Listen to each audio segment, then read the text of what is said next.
From the Gospel of Matthew in the 20th chapter. For the kingdom of heaven is like a landowner who went out early in the morning to hire laborers for his vineyard. After agreeing with the laborers for a denarius for the day, he sent them into his vineyard. When he went out about 9 o'clock, he saw others standing idle in the marketplace. And he said to them, "Do you also want to go into the vineyard? And I will pay you whatever is right." So they went. And he went out again about noon, and about 3 o'clock he did the same. And about 5 o'clock he went out and found others standing around, and he said to them, "Why are you standing here idle all day?" They said to him, "Because no one has hired us." He said to them, "You also go into the vineyard." And when the evening came, the owner of the vineyard said to his manager, "Call all the laborers and give them their pay, beginning with the last and then going to the first." When those hired about 5 o'clock came, each of them received a denarius. Now when the first came, they thought they would receive more, but each of them also received a denarius. And when they received it, they grumbled against the landowner, saying, "These last worked only 1 hour, and you have made them equal to us, who have borne the burden of the day and the scorching heat." And the landowner replied to one of them, "Friend, I am doing you no wrong. Did you not agree with me for pay for a denarius? Take what belongs to you and go. I choose to give you the last, the same as I give to you. Am I not allowed to do what I choose with what belongs to me? Or are you so envious because I am so generous?" So the last will be first, and the first will be last. This is the word of the Lord. Thanks be to God. Today we enter that part of the Lord's Prayer that is about temptation, confession, and forgiveness.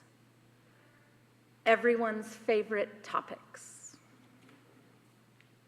Although I would normally split up the lines, "Forgive us our debts as we forgive our debtors," and "Lead us not into temptation, but deliver us from evil," today we are looking at those lines together from the Lord's Prayer. The truth is, from our scripture, that without succumbing to temptations, we would not need to seek forgiveness. Some of what we need forgiveness for is, of course, individual, a wrong that I have done or caused, and some communal, the systems of which we participate in knowingly or unknowingly. This is also the part of the Lord's Prayer that practically we stumble over.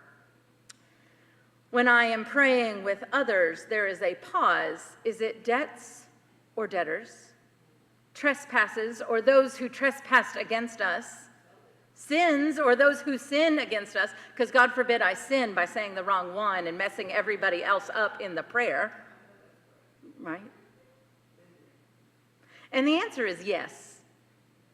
Which is correct? Yes. They're all correct. It is not about accuracy, although if we are going to be accurate, we are going to use the translation from the Gospel of Matthew that church historian Diana Butler Bass says the Presbyterians have had it right all along. It is debts and debtors. She is Episcopalian, by the way, so that pains her to say.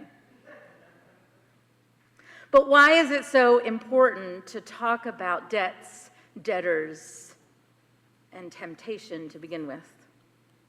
In a prayer that is only 60 plus words, and that includes what we call the doxology, which we will deal with next time, which you will notice is not, if you've read, as you've heard read throughout this series, in the prayer, the original prayer that Jesus said, "For thine is the kingdom." That is not actually in the prayer Jesus gave. We add that on to the end. And if you've been to a Catholic church, you will understand that they pause here. "And lead us not into temptation, but deliver us from evil." And then the priest takes over says a prayer, and then everyone rejoins in the doxology. I guess that we Protestants didn't like the idea of ending on evil, and so we just went straight for the good stuff. But today we're ending our time on evil. So why? Why include this part about debts and forgiving debts and debtors and temptation? Why include it in such a short, small prayer? Why, Jesus, can't we just focus on what's nice?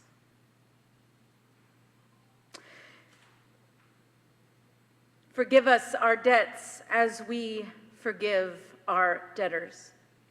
In this moment, Jesus is calling back to those who he is speaking to about the Jewish principle of Jubilee, the year of the Lord's favor, as it is known.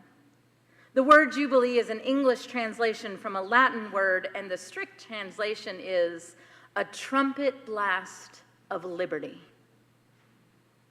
It's a sabbatical year of 7 cycles of 7 years. Just as in the beginning of time, God rested on the 7th day of the week when the world was created, we too are to rest from our labors. Not just on the 7th day, but God says once every 7 years, you are to take a year off from the fields. Now, given that I live in a house that things like good soil is talked about in a way that I glaze over, I'm not going to lie. So any of you who are farmers and gardeners who know such things as the chemistry of good soil, this is your moment to shine later as we talk about this sermon. Because you love to talk about soil and compost, don't you, you farmers and gardeners, right? And I like to talk about it in terms of the resurrecting power of literal crap. But resting the field is an important part of that conversation. What we know about food and food growth today is that when you plant seeds in the ground, the soil is important because in order for those seeds to grow, it takes nutrients from the soil in order to grow good, healthy food. So we have learned over time that resting a field is a good practice because it allows the soil to regain its own nutrients so it can grow better food. To be able to not produce or use a field for an entire year, however, is difficult.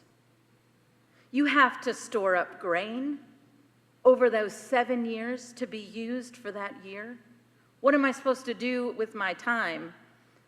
I remember once, Andy, I'm going to call you out. I joked with Andy. He took a week off, and I said, take 2. He goes, what would I do? I was like, watch Netflix. What do you mean? What would you do? To take a whole year off, this is absurd. This is insane.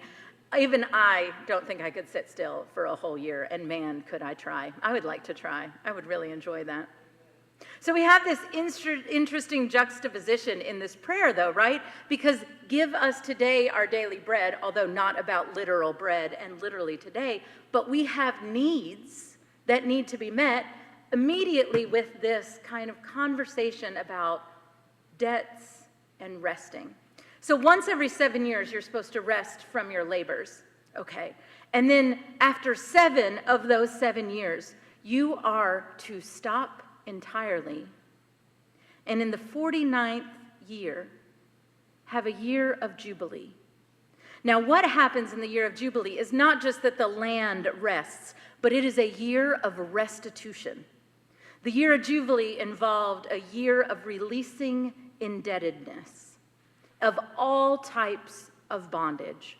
All prisoners and captives were to be set free.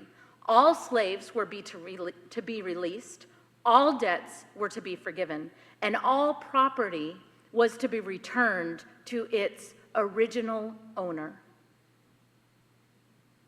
In addition, all of your labor ceased for 1 year, and those who were bound by labor contracts were released.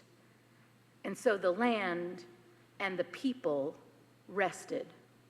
once every 49 years, once a generation.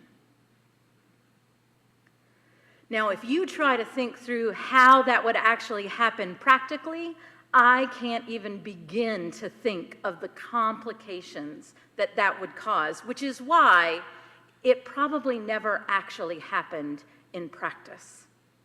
Jubilee probably never really took place. It would take a tremendous amount of planning, and it would be only a practice that the Israelites themselves did, not with those they traded with, not with those they labored with, and that's the point of it, right? The point of it is that it's written into the law to remember that God's economy is a different kind of economy than the rest of the world. We follow a different way of living. If you look at the concept of Jubilee, it's all over Jesus' teaching. We read this morning from Isaiah, and which is a text that Jesus quotes in Luke 4. In Luke 4, Jesus goes into the temple. It is his first record of teaching in the temple, and he unrolls the scroll, and he reads from Isaiah, "The Spirit of the Lord is upon me. I have come to release the captives and bring liberty and declare the year of the Lord." Now, Isaiah declaring a jubilee is happening after the return from Babylonian captivity. And it is, by the way, the third time they are returning from Babylonian captivity. Being displaced from their land, this is a hopeful thing, that can be restored after 7 years or 7 times 7 years, that no matter who conquers us, no matter what happens, we know that it is the land that we can return to. And by the way, the people found this teaching so radical in Jesus' time and so preposterous, even though he was reading it from their own scroll, after he read this in the temple, they literally tried to push him off a cliff. So in Jesus' fashion, he says the same thing in another way. He tells a parable of day laborers. Now, you know this story. The landowner goes out at 6 a.m., find laborers to the day, and says, "I'm going to pay you a day's wage." And 5 people say yes, and they join in. And then he goes back out at noon, and the farmer gets more, and he says, "I'm going to pay you a day's wage, and I'll pay you what is right." And great, they're lucky to have found work for the day, because at 9 a.m. and at noon and at 3 p.m., and goodness gracious, by 5 p.m., we know that people aren't coming out looking for labor. They're looking for it at 6 a.m. And so when it comes to get their pay for the day, those who were there at 6 a.m. are mad. "We've been here all day," they said. "You paid the people that worked for you an hourly rate that is different from the hourly rate that we are receiving. For they just worked 8, 5, 3, and 1 hours. That is unjust." And the farmer says, "Did I not pay you what we agreed?" When we hear a story like this, we think that it's unfair. It just sounds unfair. It is possibly unfair, especially when we live in our world today of what an hourly rate is and what equitable pay is. But Jesus is saying it's not about the time, it's about the need. Through this parable, Jesus shows an example of the equality in God's economy.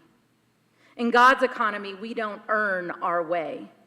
This is the temptation to see ourselves better than others, to compare what I have with what they have.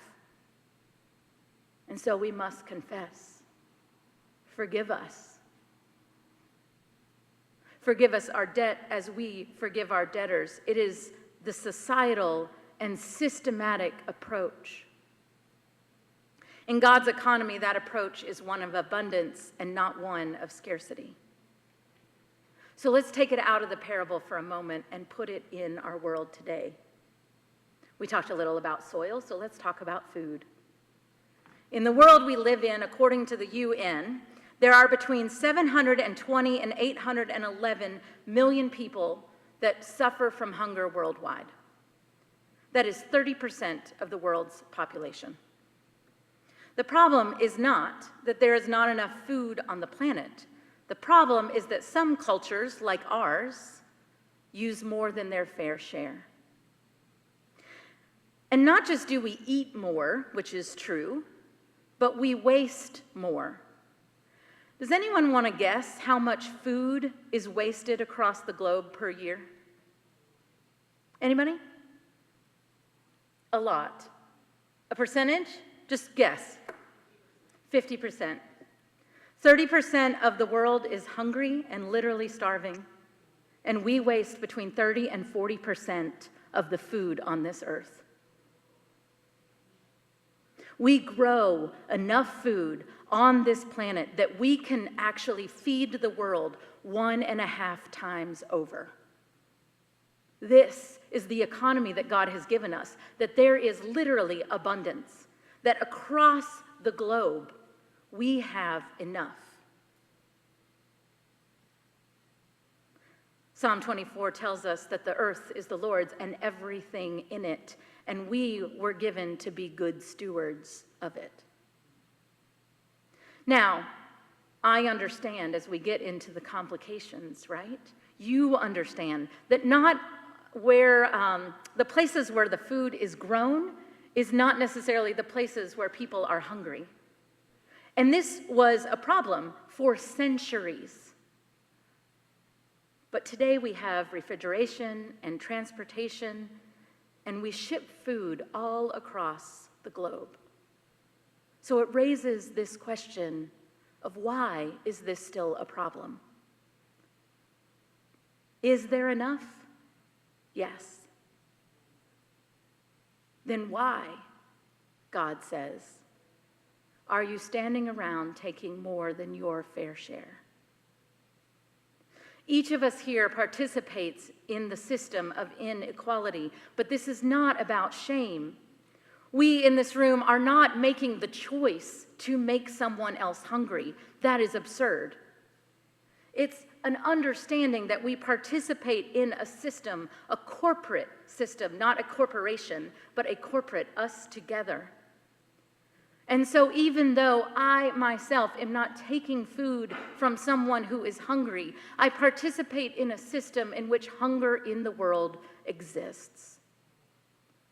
So I must confess and I must pray, forgive me, forgive us our sins. We are asking for a multitude of forgiveness. Now, Jesus doesn't live in a capitalist society and a system of credit that keeps poor people poor with higher interest rates, but he does live in a system of oppression. And he knows that the fastest way to oppress people is through money and exchange. Jesus very specifically says, forgive us our debts as we forgive our debtors, because he is talking about money. He's not trying to evoke a new way. He is trying to evoke God's way on earth. And so he takes one step further in this Gospel of Matthew. Later in the Gospel, Peter comes to Jesus and says, Lord, how often should I forgive my brother? As many as, 7 times? Now, you may hear a theme happening with this number. And Jesus says to him, not 7 times, I tell you, but 77 times. Or some translate it as 7 times 7 times. And the point of this story is not to argue whether it's 49 or 77 times, because that's the tit-for-tat temptation that Jesus is trying to get rid of. The point is that we shouldn't be counting. Forgive us our debts as we forgive our debtors. We are in debt to someone, for someone, with someone. And when we get stuck in our world today on this concept of jubilee and forgiveness and debts forgiven, if we get stuck in the minutia of how exactly that can happen, we struggle and we let go and we say it's too complicated, we'll never undo it. And yet, we have to keep fighting. We have to keep going. so that those systematic and economic oppression changes for those that it hurts the most. But we know that even those who benefit from it, we hurt as well. For when one is oppressed in the system, we are bound to something that is not God. Now, I am not smart enough to have this all figured out, nor it is my job to have all the answers for you. And please, again, do not hear that you are bad or wrong or shameful. That is not the way of Jesus and the way of God. Because in God's economy, we believe in the abundance. And it is not simply for us to believe, but to work towards this economy on earth. Maybe there are some things that we individually can do or change. That is up for each one of us to dig down and figure out and decide. Because the abundance that has been given to us on this earth has been given to all of us. So don't be tempted to find yourself unworthy or excluded. We may be part of the problem, but we're also part of the solution. Don't be tempted to exclude yourself from that either. Friends, may it be so for you and for me. And all God's people said, Amen.